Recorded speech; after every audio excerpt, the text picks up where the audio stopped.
You are looking at Julian's pronunciation guide, where we look at how to pronounce better some of the most mispronounced words in the world, like this other curious word. But how do you say what you're looking for today? Let's learn how to pronounce this brand name. If you want to learn more confusing beauty products, cosmetics, and luxury fashion names, make sure to stay tuned. English pronunciation, British English or American. Revlon, Revlon, not Revlon, Revlon.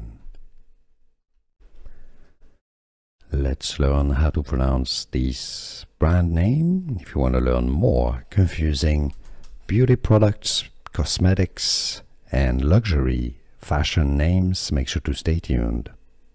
English pronunciation, British English or American. Revlon, Revlon, not Revlon, Revlon.